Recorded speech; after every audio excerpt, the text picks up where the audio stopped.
Have you ever spent your entire life sacrificing for your family only to discover that the people you loved most were already planning your exit? That was the message I received from my own son. For simple words, "Get out, old man." My hands shook, but I never replied. Instead, I smiled, quietly packed one small bag, and walked out of the house I had paid for with 40 years of hard work. They believed they had won. They had no idea every bill, every mortgage payment, every insurance policy, and every financial account still depended on me. By the next morning, everything changed. Before this story ends, someone will beg for forgiveness. Someone will lose everything. And one decision will change an entire family forever. For 40 years I worked before sunrise and returned home after dark. Every paycheck went toward giving my family the life I never had growing up. I never bought expensive cars or luxury vacations because I believed every dollar invested in my family would return as love and respect one day. When my wife wanted a bigger home, I worked overtime. When my son wanted college, I paid every tuition bill. When he wanted to start a business, I refinanced the house to help him. I believed that was what fathers were supposed to do. After retirement, I thought life would finally slow down. My wife suggested we let our son and his wife move into the house until they could save enough money for their own place. I agreed without hesitation.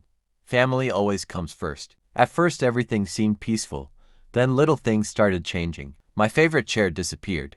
My workshop became a storage room. My son stopped asking for advice. My daughter-in-law rarely spoke to me unless she wanted something. Soon I noticed conversations stopped whenever I entered the room. They laughed together but never invited me. My own home slowly became a place where I felt like an unwanted guest. One afternoon I overheard my daughter-in-law saying, "This house will finally feel like ours once he is gone." Those words stayed with me for days. Then one evening I visited an old friend across town. As I was driving home, my phone vibrated. It was a message from my son. "Get out, old man. My wife does not want you here anymore." There was no thank you, no explanation, no respect. I parked my car and read those words several times. Instead of crying, I smiled. Not because I enjoyed the pain, because I finally understood the truth. I checked into a small motel for the night. I called my attorney the next morning. The house was still legally mine. Every utility account remained in my name. The mortgage was paid entirely by me. The insurance policies belonged to me.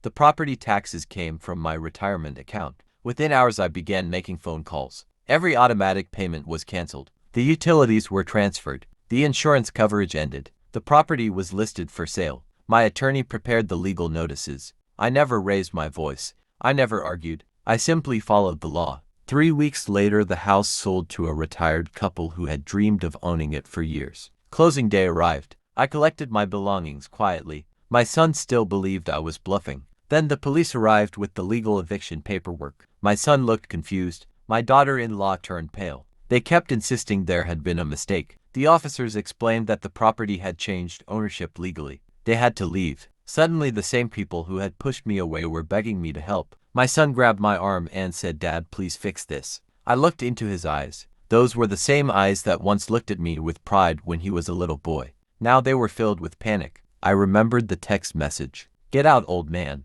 I calmly replied, "I already did." The officers completed their work professionally. The new owners received the keys. My son and his wife packed their belongings into a rented truck. Neighbors watched silently. Nobody celebrated. It was simply the consequence of choices made over many months. A week later, my phone rang. My son wanted to meet. We sat together in a quiet park. He admitted he had allowed other voices to influence him. He confessed he believed I would never stand up for myself. He apologized for forgetting everything I had sacrificed. I listened without interrupting. Forgiveness is possible. Trust takes much longer. I told him I loved him because he would always be my son. But love does not require accepting disrespect. For the first time in years, he understood that actions have consequences. Months later, I bought a smaller home near the lake. It was peaceful. No arguments, no pressure, no feeling of being unwanted. I started fishing again. I met new friends. I smiled more than I had in years. One afternoon, my son visited alone. He brought no excuses,